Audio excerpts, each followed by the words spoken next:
It's been about 15 minutes. It's actually been about 15 minutes. Okay.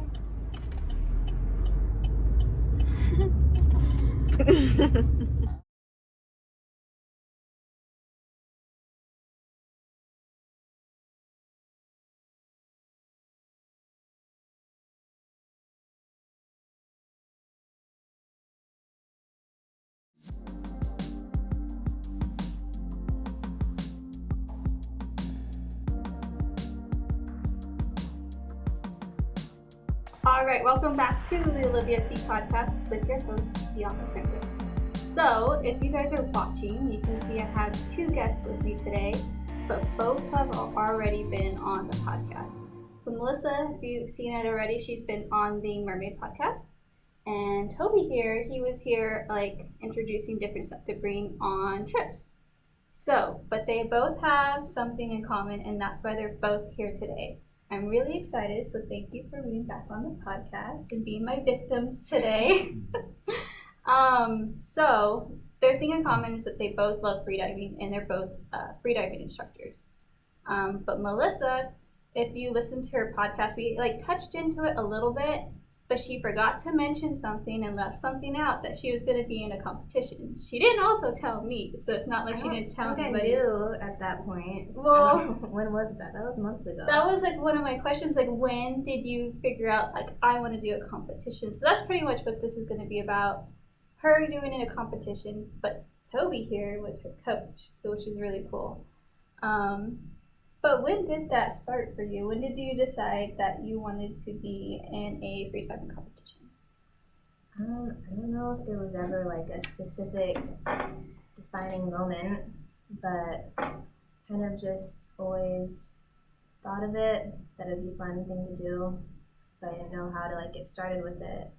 Then I saw on Instagram this thing about a competition in Florida, and I just signed up and did it. I didn't know what I was doing. I still don't know what I'm doing. But there had to have been a moment, because obviously you asked Toby here to be your coach. So did you know beforehand, before you asked him, or did you were I want to ask him first, and then figure out if he says yes, maybe I can make this work? Well, so Toby and I train in the pool every week, at least once a week usually, just working on progressing our own skills. And I told him about this competition, and originally I asked him if he wanted to do it too, and Toby, I never get a solid answer out of him. So he was like, yeah, that sounds really cool, but I don't know, maybe not, I don't know. So I got tired of waiting for his answer, and I just signed up by myself. And then Toby was like, well, I can help you practice for the competition at least. He was like, I've always wanted someone to call me coach or doc. So. Doc. Yeah, here, doc, exactly. Doc, that's what his doc shirt would be one say. level above, and then coach is pretty good too. Yeah, I don't know who's going to call you doc, but you're going to be my coach.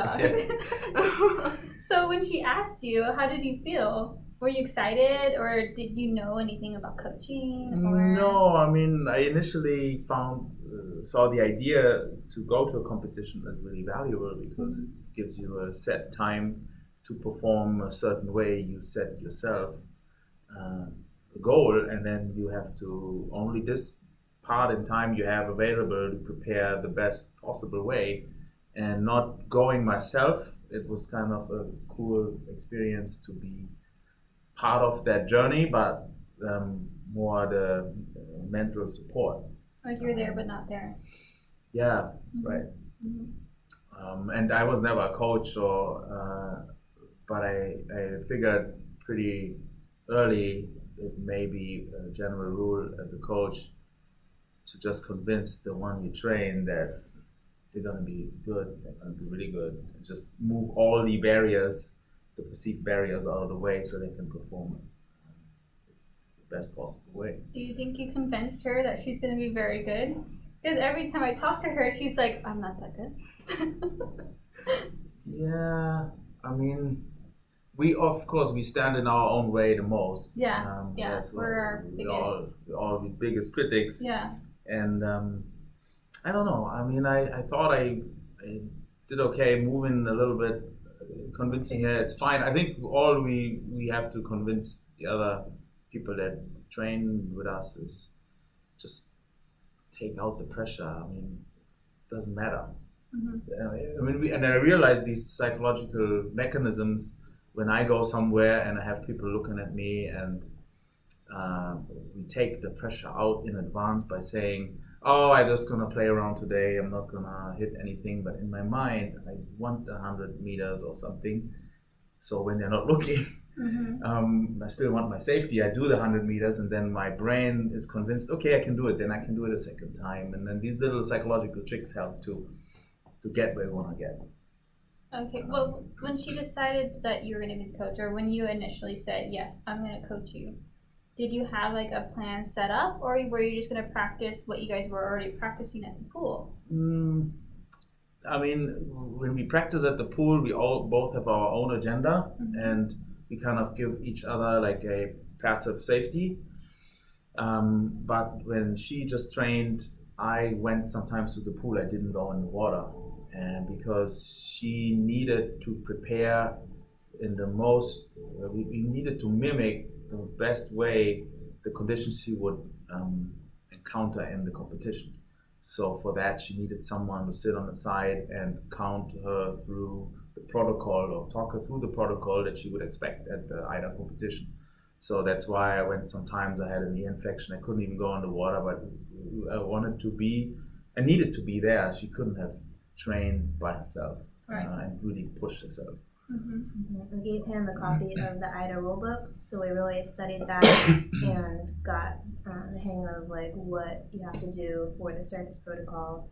And every time I come up, even if it wasn't like a hard dive, I would do the surface protocol to really like drill that and train like how to have that just like muscle memory, so that if I have a loss of motor control, I know what to do. So for people that don't free dive, what is the surface protocol? You come up and you have 15 seconds to take off your mask, give a hand signal, the okay hand signal, and say, I'm okay. You have 15 seconds to do that. And what does that matter though? It shows the judges that you didn't have a loss of motor control, that you're still under control of yourself. Okay, cool. And then you still have another 15 seconds to not do some certain things. So you have like a total of 30 seconds to not touch your face more than once. Like you can't wipe your face more than once. That was a really hard one for me to overcome because I just have a bad habit of like wiping water off my face. So what does that mean if you touch your face more than once? You get a penalty. I think it's just, it tells the judges like that you're not totally like in control of like yourself. Yeah, because if you know the rule, like don't touch your face more than once, and then you do it, it kind of shows that you're not totally all there. I didn't know that. That's cool. So you guys practice that, and then what else? Did you guys do any diet things? Like, did you just not eat for? I mean, we discussed that, and I dug a little bit into it, and the thing is, you find is that high-performing freedivers all have a little different way how to do it, and it shows that there's maybe not just one clear way. It's the way of the individual, and I think she's pretty good in having her own clear way that gives her comfort. Like, for example, with the warm-up, and just don't make all this hocus pocus. Just go in the water and do it, and just eat what you feel is good for you. And maybe at some point when we do this again, or when I go maybe one day to a competition, then we will find some more advanced, I don't know, vitamin supplements and stuff. I know some guys take the vitamins and special supplements, and I think those can make sense in certain contexts. This was really the first trial competition, and we really didn't really do a proper evaluation or feedback. I don't really know. Well, you told me to try vitamin B and iron supplements. I forget why, but I did it. I got some like iron gummies. Well, isn't vitamin B like energy too, or no? I mean, you imagine you train and your body is used in a certain way and you use certain nutrients differently than you do when you don't train. So the idea is you take the supplements and they prepare you again best for the next training. And I mean, Adam Stern has his little selection of supplements, but then I read other guys that have something different. So this is really more like a trial one, and I'm a first-time coach, and this is the first competition, and the next one, and it came really quickly too. And I was very under time constraints too, and we really struggled here a night and there a night, and then at midnight I say yes, we're good for tomorrow, and it was all kind of a little bit chaotic. Mm-hmm. And ideally, we do this a little more professional, a little more scheduled, and. I don't think I asked how much time did you have till you decided to do it till the competition?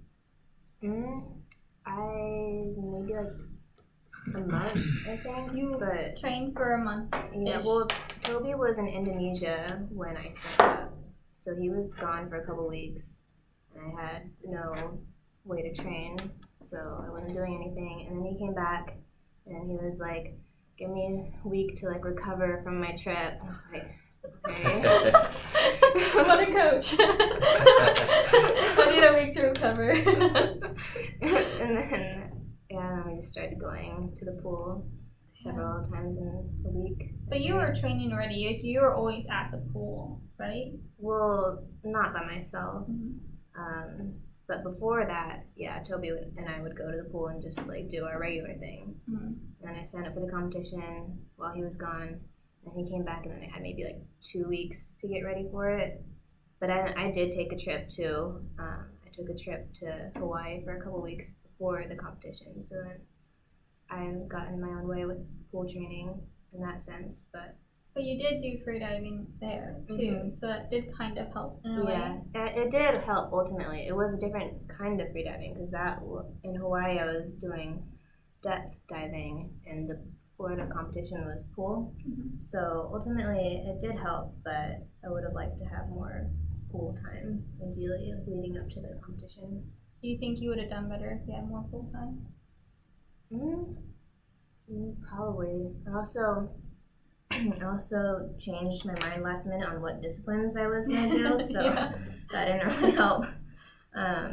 Yeah, I definitely could have trained harder in the pool. Like, which disciplines you wanted to sign up for the competition, or what did you? Yeah, so I had 3 official tops to do. So I did static and then 2 dynamics, and there's 3 dynamic disciplines. There's no fins, bifins, and monofin, and I got to choose 2 of those to do. So originally I was going to do bifins and monofin, so that's what I was training for with Toby. And then I went to Hawaii, and I changed my mind about which disciplines to do, and I switched from monofin to no fins, which I hadn't trained at all for. So I did that at the competition. I didn't do as well as I could have. But why did you switch last minute? I just you wanted to challenge yourself? No, or? it has to do with like the points and ranking and all of that. If I had done 2 of the fin disciplines, then I wouldn't have gotten as many points overall in the competition. Okay. So I did no fins. That's interesting. So depending on which discipline you pick at the competition, you get a certain amount of points, and that's how you pick first, second, and third place? Yes. Okay. So static goes into the overall points, no fins goes into overall points, and then either dynamic with monofin or with bifins goes to overall points. And you didn't want to do static? I did do static. Oh, you did? Yeah, that was my best one. Got first place in static. But my no fins was not up to what I would expect from myself normally. Got 3rd place in no fins. So you did static and no fins? And bifins. Bifins, that's the one I'm thinking of. I'm like, wait, you just said bifins. Mm-hmm. So I thought you did 2. So you did 3. Yeah, 2 dynamics plus static. Gotcha. And then we skipped over what did you actually eat? Oh. Because you just, eat sweets. Yeah. So did you change your diet at all? I mean, I tried to eat a little bit more healthy. But yeah, I'm pretty heavy on like the desserts. Yeah, I know. Um, I don't know how you're so skinny. I did try though. I had fewer desserts per day. With your iron pills. Yeah, and then we also tried beetroot juice, which was something that Toby recommended. We gave that a shot one night. Why did you recommend that? I mean, there was a study that I read on the Deeper Forum, maybe, that they made a study and people would take a shot of concentrated beetroot juice. Pretty gross, right? It was pretty gross. And they took that, I think, half an hour before a static breath hold, and they saw the performance, they had an 11% increase in breath hold time. So we just thought, why don't we give it a shot? Why not? It doesn't hurt. Placebo works also great, so let's just. I don't know that it did anything. Did you take it at the competition? No, I didn't at the competition. Just training one night. I went and got one at the grocery store, and then we tried it. I thought it was like super gross, so I didn't finish it. And then Toby tried some, and he was like, I can taste some breath hold in here. I don't know what that means, but. Did you try the static breath hold? No, I didn't. Did you have the ear infection around that time? Probably, yeah. And then you didn't get it in the pool at all? You no, just kind of, yeah, when I saw some videos that you taped and stuff from her. Yeah, I mean, if I do my own thing and she does her own thing, maybe for warm up, but then for preparing for these surface protocols and all these counting and so, I just can't be playing in the water. It's like safety. Yeah, and safety wise, when she pushes herself, then someone really needs to be watching. Do you think she could have pushed herself more as a coach? No, my main function, I think, that's to give her the comfort.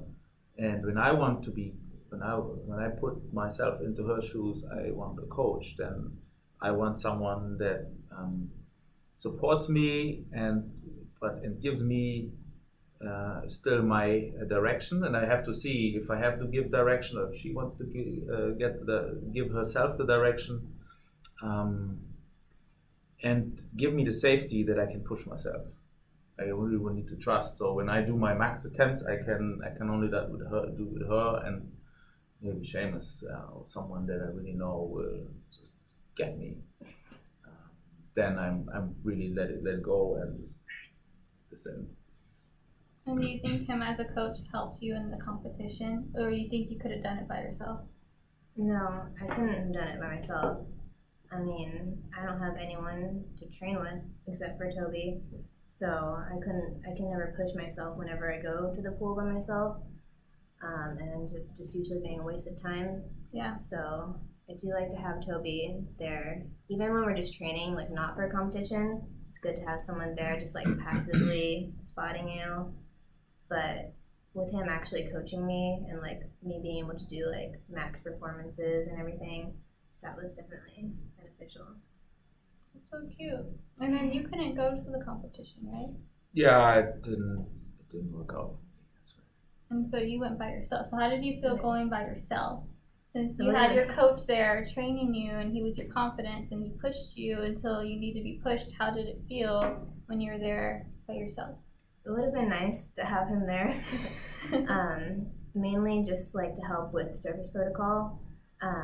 With IDA rules, you're allowed to have a coach with you to talk you through your service protocol. Mm-hmm. So when you come up and you're hypoxic, you can have your coach tell you, okay, breathe, you have 10 seconds left to do the service protocol, take the mask off, say, oh, I'm okay, give the okay sign, like they'll tell you like the order that you're supposed to do everything and talk you through it so that you really don't have to think for yourself. Okay. So that would have been beneficial to have at the competition because I did end up having a loss of motor control after my static, but because we did train so much in the pool with just practicing service protocol, I was able to pull through it on my own and still get a white card, but it would have helped to have it there.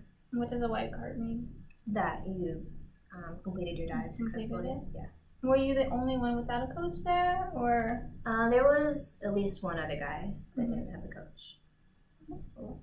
So you weren't like the odd man out, really? No. Well, it would have been nice though, because it was very hard to warm up without a coach too, because I was trying to do some static warm ups in the pool and just like anything in the pool, like without someone watching you. You know, like all the judges like get all nervous and they're like, "Hey, who's watching you? You need to have someone spotting you." Right. So I couldn't like focus during my warm up, so that wasn't too good. But you didn't make like any friends that could spot you or anything? You just I did it did make yourself? friends, yeah. And people did end up helping me a little bit, but definitely would have been nice to have like a coach like dedicated. She's not to trying me. to make you feel bad. Yeah, I'm sorry, joking. But like you said, like You it were would've been supposed to be yeah, there. like screw you, you should have been there for me. Sorry, no. It would have been nice to have someone, but it ended up being fine. Well, next time, if like, say your coach, if you guys do a thing together again, he's not able to make it, would you bring a friend? Maybe? Could a friend initially help you with like if they knew like the freediving rules? Like anyone can help. Like there was a couple there that were both competing. The one it was one of their turns. The other one was coaching. You know, That's cute. so yeah, anyone can like talk you through the surface protocol if they know the rules. So you initially have to have one really good friend that's willing to travel with you. Because are you going to do future competitions? Mm-hmm. So you just need someone to go on every single one, just in case. Then you'll be fine. Yeah. So would you want to do another one with her, a competition? Yeah, if it works out. Or also just a week training in the ocean just by itself, that would totally. Well, we're home based in Arizona. It makes it a little hard, right? And is that why you picked the pool rather than deep dive? That was just the only competition that I could find. So yeah, I just did it just to do one. But I do have a depth competition in April that I think I'm gonna do, possibly. Do you know about this? Yeah, I heard today of Hawaii. Huh? No. No, I thought that was the one. No, that's where I'm gonna go train in Hawaii, but the competition's in Mexico. Oh, that's the one in Yeah. Playa. Are you gonna be a coach? Are we setting something up here for your future? When is this? It's in April. Oh. Yeah, that's why I want to go to Kona, do this trip in Kona in April, so I can train there and then go to Mexico and do the competition. That's a pretty ways away, though. You have plenty of time to actually try to practice, but we are in Arizona. Mm-hmm. Depth is an issue. Like, would you go to Lake Pleasant to train, or Yeah, that's for our best bet? the only place. And where in Mexico is this taking place? It's near like Playa del Carmen area, I think. It's in the cenotes, so I have been to some cenotes in Mexico around Playa del Carmen. Not entirely sure the specific location of this competition, but yeah, it's in Mexico. So you're training with them. Yeah, I mean, today we talk about the Hawaii one, so. It's obvious you guys did, yeah.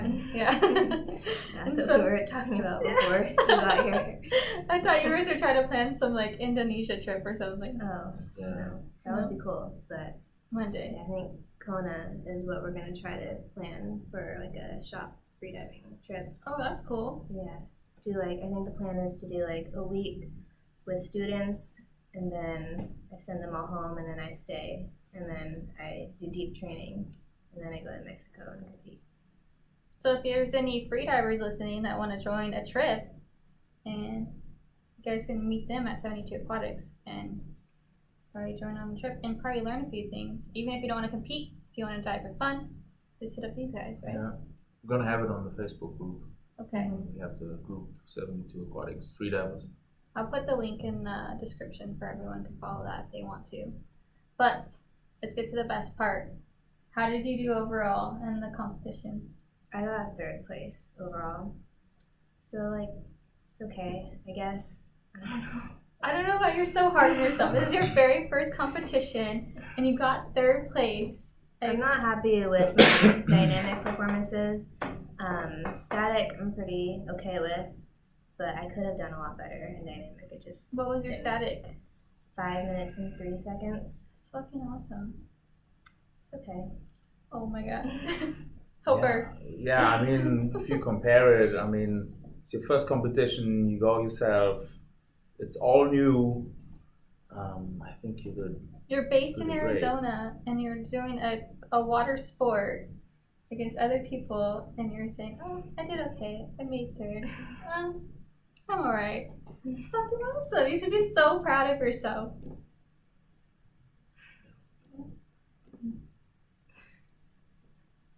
You need to give her the confidence boost that she needs. I mean, we have Arizona, 7 million people. I Yeah, want to see people someone love it. holding their breath for 5 minutes here in this little desert state, so it should be pretty much. Is there any, do you guys know if there's freedivers from Arizona that have competed? That have medals or I anything? heard you had one in Phoenix, no? Is Hmm? there not a guy in Phoenix? No, I mean, we have freedivers, we have the Arizona spearfishers, and they are obviously holding their breath and they go underwater, but they don't do it for time, they do it for fish. For fishing. And then we have some of the dive shops in Phoenix, they have a freedive group, but I feel lately we're the most active group here in the I area. don't From what know I of see. anyone in Phoenix that competes. Yeah. So nobody in Arizona. Are you the first? Do you know? I mean, there's not done the really a way research? to know. I Yeah. don't think. I don't personally know of anyone in Arizona that's competing, but like you said, it's Arizona. No one cares about freediving here. But that's awesome. You have the only medal in Arizona. Can we Maybe, technically I say don't that? know. Maybe. I think we should say maybe a female. Female. That's a better chance too. So I feel like a lot of freedivers are male. I think a lot of girls. It's more being introduced to more girls lately, for at least for competition wise. Don't you think? I mean, competition, it seems pretty 50-50. It is now. Yeah, spearfishing definitely is more of a male thing, but in competition, it's pretty even these days. And then how did you do on the other two? So you did static. So no fins and bifins, I placed third. So that made you an overall third place. Yeah, first and 2/3 put me in overall third. That's awesome. I'm so proud of you. Very, very. And you trained for what, 2 weeks technically? Yeah. You should be very proud of yourself. Mm. Oh my gosh, what are we gonna do with you? Well, do you guys want to say anything else that, like, if someone wanted to wanted to join a competition, do you have any advice for anybody, or like any tips or tricks you want to tell people if they want to be in a competition? Do you want to coach any more people, or you just want to stick with just Melissa? I mean, Because you're still learning too, right? yeah, I mean, the first step would be to start with freediving in general, and then if you have the benchmark of a competition right ahead of you, then that's great, because that will develop you as a freediver right to that point. And that's what when we teach freediving here, usually we have different people with different goals in mind. Some are the spearfishers, some are maybe photographers, some are maybe just curious, and some, I would say a smaller percentage, are these competitive people. So yeah, that would be the first step. Just become a freediver. We offer try freediving. We take you to the pool and have a little breathe up session here in the store. And for most people, it's very revealing. They never have hold their breath. That suddenly, just by learning the way how to breathe up, they can just double, triple, quadruple their breath hold within an hour. Yeah. So that by itself is pretty amazing when you realize what your body actually can do with a certain protocol. What parts of your body you suddenly discover. You have this diaphragm below your lung that does these amazing things and tries to make you breathe. And then what you have inside, your whole head going up when you happening when you equalize. So, yeah. What was the initial question? I just drifted. Would you coach again? I would absolutely coach again, and yeah, I would also move a little more, have a little better plan. So this was all a little bit winged, a little bit chaotic, but if I know if we have a little bit more time in advance, and I have a little bit of time myself, then I'm very happy to do this again. And maybe one day I go to a competition too and maybe coach each other or something like that. Would you want to do, so you would want to compete? I think the competition itself is not so much what I'm looking for, is looking my personal development on the way to the competition. And then also in the pressure situation, this extreme contrast between this one chance you have now, Toby, and completely shutting off and just don't care and just relax. This extreme contrast, I think, is very valuable. Having the experience, and she had that, and I haven't had that before. I mean, I had to perform when I did instructor courses. I knew, and I got a little glimpse of that, but I knew I could always repeat that one. If I mess it up, okay, I just do another trip. But in the competition, no, that's just this competition and that's it. And it's not a drama if you don't perform, but you have to go to another competition. Right. So since you had this experience, did you bring back anything that you wish you learned or that you will repeat in the future for future competitions? I think doing this first competition just kind of helped get me over my fear of competition. Next time I feel like I'll be more calm in my warm-ups and leading up to the whole thing. I was super nervous leading up to the trip. Me too. But I feel like it just helped me like learn like how it's all run, and I can be relaxed with the whole ordeal better for next time. And kind of just get yourself out of your head, basically. So that would be the one thing. Like, is there anything you wish you did more back home to prepare for? Yeah, just training. More time frame instead of 2 weeks? Yeah, more frequently throughout the week. So you said you want to do one in April. When are you going to start training for that? Now. Right after this podcast. Yeah. And what are you going to do? It's deep diving, right? Yeah. So how do you train for that? Lake Pleasant would be good. You can go there as often as possible. There's also ways to train for depth in the pool. You can train your equalization in the pool if you know some clever tricks, which I do. So I'm going to be working on that, and then just being in better shape, like even just doing like dynamic like distance swims in the pool just helps you, with depth, because you're still using the same muscles for finning. You can train somewhat well for depth competition when you just have a pool. And what are some of those clever tricks? Those are secret advanced diving tricks. What if someone wants to know? They're like, oh, I love those tricks. I want to come sign up now. Those tricks is what got me. They have to come take a freediving class with us. Oh. You don't want to give the secrets away?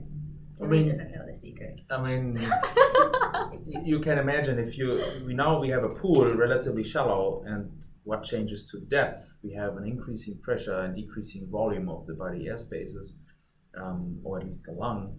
So what we have to try in the pool to mimic that decreasing lung. So what do we do before we descend?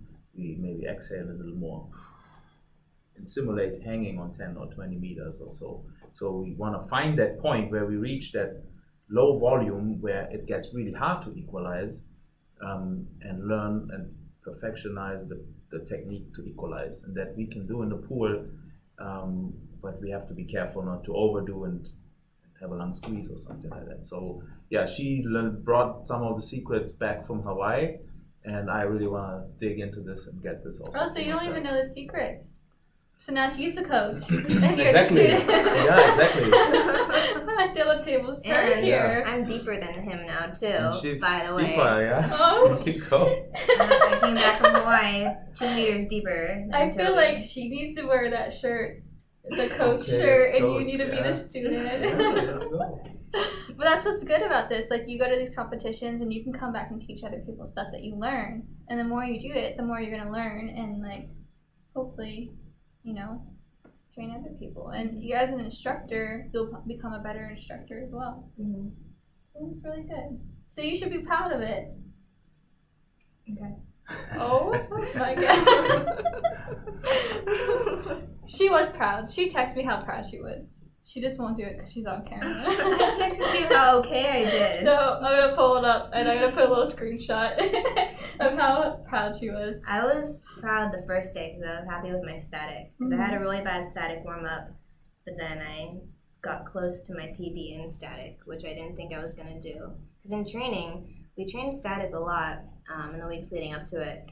And I was only doing like maybe like a 4-minute hold in training, even though I'd done a 5-10 minute hold before. 5 minutes, 10 seconds, not 5 to 10 minute hold.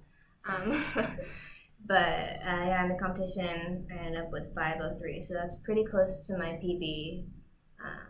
But I would have liked to surpass my PB, but considering I had a bad warm up and not so good training in static, I was pretty happy with my 5:03. Was it because you were nervous? Do you think it was nerves? No, I think it's just because I had a bad warm up. Like I said before, like I didn't really get to warm up the way I usually do because people kept asking me like who was watching me as I was trying to do static warm ups in the pool. That makes sense. So I ended up just getting out of the pool and just went and sat like on a bench and tried to like chill, but it didn't really work. So I was nervous, but then I just like pushed through it. I pushed through all the contractions. 5 minutes, and then I came up and I had lost some motor control, but I pushed through that too. I'm proud of you. No matter what you think, I'm proud of you. Goodness. So I thought since we have the student and the coach here, we can do a little fun trivia game of freediving. But I'm not as professional as a freediver as you guys, so don't judge me on these questions. They're kind of random. But I think you guys will do okay. So I'm gonna read the question, and then you guys can. I have a buzzer here. You guys gonna reach for the buzzer, and whoever obviously hits it first can say the answer. Can we test? Yeah, that's it. It works. But even if you guys know the answer, let me try to finish the question first. Because if people are listening, they want to play along. Then they can try to. No problem. Okay. Okay, Toby, he's like, no problem. He's like ready. All right, you guys ready? No. No. How hard are these questions? They're not very hard. I mean, I think you kind of already answered some as you were talking. I was like, oh, this is going to be so easy. I should have picked harder questions. Okay, so let's go. So name 2 freediving disciplines that can be practiced in the pool. You can't talk before you hit it. I hit it. What was it? Oh! Toby distracted me. Hold on. Okay, 2 disciplines that can be practiced in the pool. Mm-hmm. Can I name more than 2 for bonus points? You can. You'll still get 1 point. Static, dynamic with no fins, dynamic with monofin, dynamic with bipins. She wins. Not bad. You can't talk. I need that's to that's buzz a rule. first You and then gotta talk. buzz. I said, Yeah. Okay. After how many meters does the ocean start pulling you down? What they call the doorway to the depth. I think he had it first. That was basically asking when we should be getting negatively buoyant, and that will a little bit depend on your max depth, but one rule of thumb is like 10 meters. 30 feet. Ultimately, it depends on how deep you're going. So I don't know what the right answer is because I am also not a professional freediver, but the answer is 40 meters. That's when gravity starts taking over and pulling you down. Well, it just depends on how much you I weigh think yourself. the answer If is you, not right. yeah, if you have like I googled it. 10 pounds Yeah. weight on, Yeah. you can start free falling from the surface if you have enough Don't weight. attack me. I just found it out on Google. I mean, Bianca, Yeah, you should it have will learned be that always- in level 1. It will No, always be no. depend on the depth and your weighting. yeah. Yeah. So let's It's say just Toby had a good answer. 1 point Wait, for Toby. is this? I mean, I get it if it's on this side. Oh, is that how we're keeping score? Yeah, like That's this a good is my idea. point right Oh, here. well, I guess you Well. can have it. Can we split it?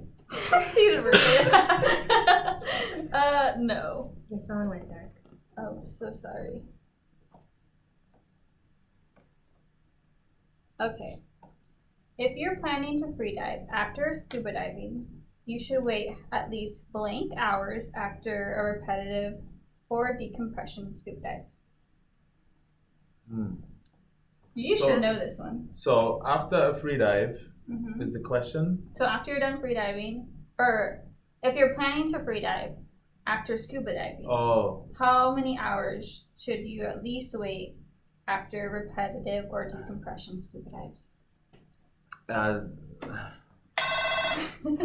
That will depend on your no flight time on your computer. So that's where I would go off from. The literature, some literature I think says 12 hours. Some says 12, some says 24. maybe 24. So I will do what my computer tells me and assumes I'm off gassed. Well, you're kind of right, because it says 18, so it's like the middle. That's a Toby question. He's the scuba diver, not me. It was in the freediving section. It said freedive in the question. I Did told you Google like freediving trivia questions? Yeah, I did. Because I started looking up random things. I'm like, this is really random, but I don't know if I could. I'm just gonna pick random things. Because what if I got the wrong answer? Like you did for like most. No, I didn't. That was what Google told me. I didn't get the wrong answer. All right, number 4. There's many freediving disciplines. Name 3. Did you let her? He's like dozing off. Okay. Well, I already named all the pool disciplines. So We'll name 3 of any of them. The depth disciplines are constant weight with fins, constant weight without fins, and free immersion. There's also no limits and variable weight. Yes. Good job.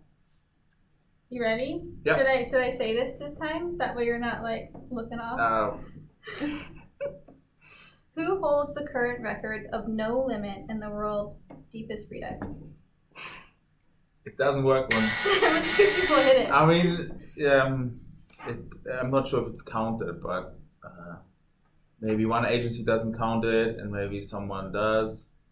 But I happen to just post this thing from this Austrian freediver called Herbert Nitsch, and he reached 253 meters. Even though, he kind of slept on the way, and they recovered him, and he got seriously decompression sickness. Wow. I think that was what I thought. That's generally regarded as deepest. Is this still kind of counted? Or? Yeah. Good job. I don't know though if it was through IDA or CMAS. I mean, he used also this little tool to breathe under. It kind of puts an asterisk on it. But Wait, what did he use? Equix, I think he calls it Equix. Is that? It's like a bottle where he takes. Kind of like used a balloon, is what I've read, to fill his mouth fill, to equalize more easily at depth. Is an that additional cheating? airspace. I mean, probably. I mean, the no limits is also not the category limit. anymore, not a discipline anymore with the agencies. I think. Mm-hmm. So it's anyway a little off the normal disciplines, but it's certainly very interesting. It's impressive you can get your body that far. Yeah, it's like the pressure and everything. That I think is impressive. That is crazy. Yeah. I think he's in the lead. Yeah. Well, I knew those answers too.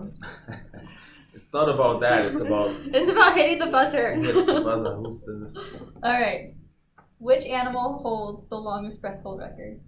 It's another Toby question. An animal. It's not a fish. You just want to hit the guessing. buzzer. I mean, I don't know, so I'm just gonna guess. Okay. It's a cool question. I don't know. It's probably like some kind of whale, but I like manatees, so I'm gonna go with manatee. They can hold their breath pretty long. It's like 20-some minutes or something. You say mammal or animal? Animal. I mean, a fish is also an animal. Mm-hmm. Do they not hold their breath? Or?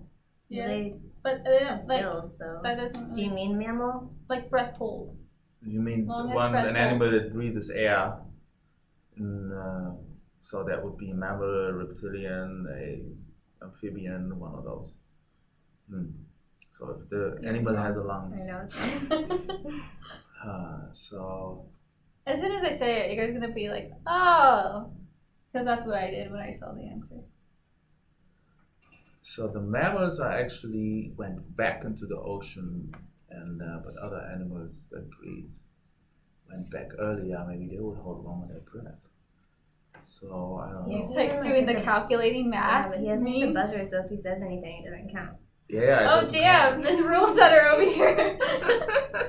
Who holds? Can I just keep guessing? Yeah, sure. Whale. Nope.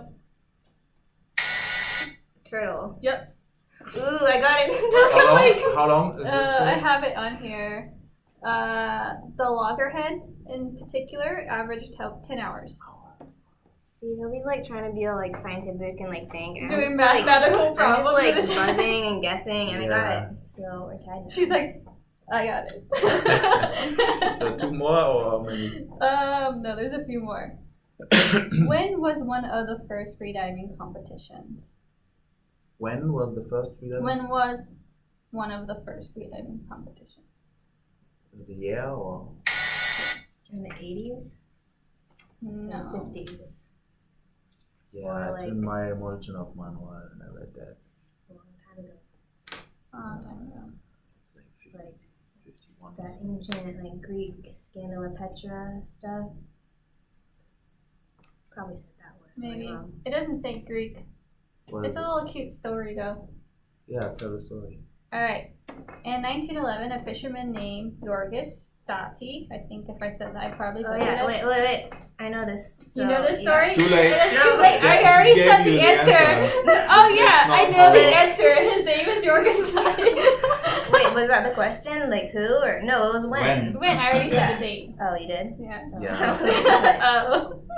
But if you want to say the story, do you know the story? Well, this is the one where like he was like a sponge diver and they Mhm. lost an anchor and he had to go to like 80 meters, right, to Mhm. get the anchor, and then he went and did it. He held his breath for close to 7 minutes, and then he won a few dollars as his prize, and he was known as the father of freediving. What's his name? Yorgos Yorgos Stati. Stati. I Nobody get gets that. that. No, I That get was, that one. That's a point for me. Because I worked really hard on these questions. Sorry, you don't get that one. Name a type of fin stroke. This is a really bad ad. Flutter, kick, or dolphin? Good job.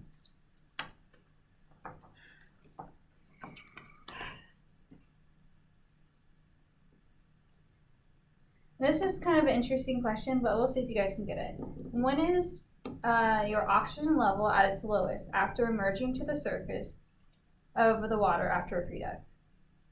Does that make sense? Oh, at What? what point you come up to the surface? So you come to the surface. When is your oxygen level at its lowest after you did a dive? You did a dive, come to the surface. At what point? I can give you guys a hint. You mean It's in at what point seconds. of being at the surface? Oh, in or, seconds is the It's answer? in seconds. Like at what point after the dive, Like after you surface. after you surface, is your oxygen level at your lowest? I mean, right then, when Like you right inhale, the first, you exit underwater. like the first couple of seconds. No. No. You want to take a guess? Yeah, right at the beginning, That's what I just. after you, yeah. No. I'm So sorry. confusing question. 20 seconds. Is apparently that's when your oxygen level is at your lowest. But some of After these a dive. answers that you found were like questionable. So do we know Just because that? you didn't get it right doesn't mean you could question I never heard my that one. questions. That was part of it, the trivia. Yeah, it's just a game. It's okay.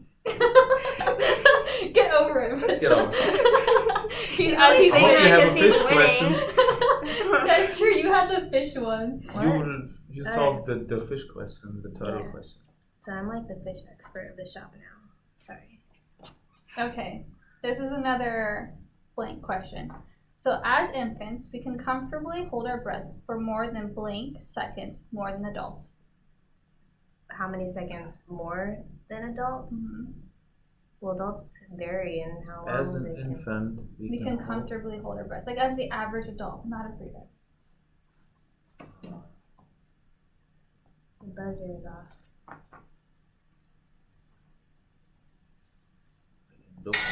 10 seconds. I didn't put the answer on this. Well, I think I've heard, I think that it was like 15 seconds. because I've heard that infants can comfortably hold their breath for 40 seconds, and then just like maybe the average adult that doesn't have any freediving training would hold for like 30 And seconds. that's the average answer. People are like, I can hold my breath for 30 seconds. Yeah, so that's why I said 10. So I get that one. I get that one. I didn't put the answer. I just put like an exclamation on the It's back. more who negotiates better. The Yeah. answer. Guess Apparently, she's just gonna boss me around. Like, I don't want to be by her. Okay, true or false? Heart rates of freedivers on deep dives have been recorded as low as 7 beats per minute, 3 times lower than a coma patient. Yeah. True. I've heard that, although I haven't ever seen anyone's heart rate get nearly that low whenever I put a pulse oximeter on them. But I But it have can heard happen. that, so I knew that was your answer, but I haven't seen it. Okay. I haven't seen it close to that. So. All right, you already got the point. Yes. Don't worry. That's what matters, so I Now don't we care. have Like, more. No, I need to. We have one more question. wait, but then when we tie. There's Tie goes 11, seven. so you can't tie. But you have some of them. He has 4 and I have 5. Well, But that's okay, because Ty goes to the IDA freediving champion. which oh is gosh. me. Okay, let's see who gets this question. Who can become a freediver? What? What? Who can become a freediver? Anyone. Yay! Anyone can become a freediver. You guys both looked at me like, what? You didn't say it very clearly. Because it was an easy answer. Anyone And but also my Toby, mouth apparently, hurts. because I'm better at trivia. Oh my gosh. I think she just likes to compete. This is why she's a competitor freediver. So I'm sorry you don't get a prize. I don't have any prize. You are on the Olivia C podcast. Thank you for joining me again. But thank you for participating. How many did you get? That's I got 2, 3, 6. 4, 5, 6. So many more. I only have 4. So And many more. And can I got we- 2. Thank you guys.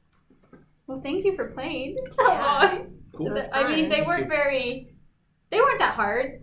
I mean, half of them I didn't really know the answer to, but I did my best, guys. I was on a lot of drugs these last couple days with my wisdom teeth being pulled, so this is the best I came up with. Cool. Well, thank you so much. Yeah, thanks for having us. Yeah, I appreciate it for coming back again. Yeah. And is there anything you want to leave on at the very end of the podcast? Like any tips, any tricks, any memorable sayings, some funny stories, Freediving is the answer. and embarrassing stories of each other? No. No. Oh man, I probably have some of Toby. I'm sure you do. After we log off, you're like, dang, I wish I knew. Yeah, I got the coolest shirt here. Well, The world's so- okay. okayest coach that she gave to him right before the podcast. Yeah. Super cute. Probably have a bunch of Nah, embarrassing you stories. probably No, you don't say The one that it. comes to mind we were getting Vietnamese food the other night. What happened? Oh, a noodle fell out of my mouth. That was. That's I think that's- lovely. At least it didn't come out like in your nose or something. I was just talking something very important, and then the noodle falls out. You're being super serious? Yeah, and it devaluated my whole argument. Yeah. Apparently it did its job. Yeah. She's still laughing about it. She doesn't even have to bring up the whole story. Do you have any dirt on her? No, I don't remember. Probably. Probably. He's just too polite. Do I remember? I'm not sure. Well, thank you again for being on this podcast. And I think this is my last American filming podcast before I moved to New Zealand. So you guys were one of the first on the podcast and now the last one in this country. So Wow. thank you. Oh. Yeah.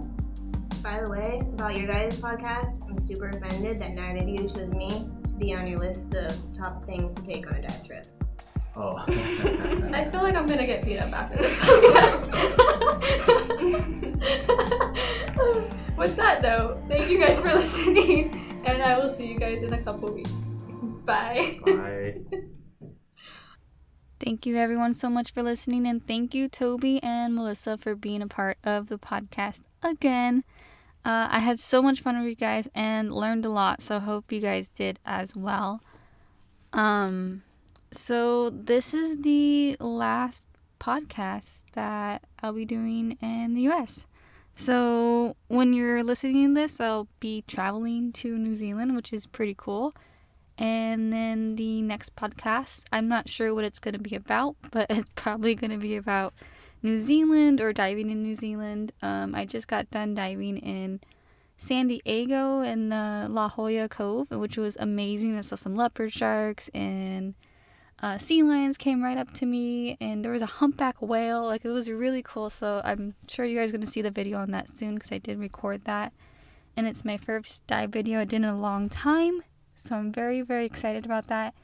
And, yeah, I just want to thank you guys for being a part of this. And the move is a little crazy, so, recording-wise, and kind of trying to figure out what's a good setup still. So it might sound different in different episodes. Yeah, I know right now I'm recording in a car. So there's that. And also I did learn a tip. I've been saying, leave reviews for my podcast and stuff. What means more, I guess, if I'm learning from different outlets, that subscriptions mean more. So if you haven't subscribed to the Olivia C podcast yet, go ahead, subscribe on your podcast app, and that way you'll be able to see the future episodes as well. Anyways, I try to post every other Monday. And if you don't have a podcast app, you can always subscribe on YouTube. So I post the videos on there as well. I think that's it. You can go ahead if you like Toby or Melissa. They both have an Instagram account. Sorry, I'm a little bit of a sore throat right now. They both have an Instagram account, so I'll link that in the comments below. What is it called? The something below. But yes, I will see you guys soon. Wish me luck on my flight, and yes, I will talk to you guys in a couple weeks. Okay, bye.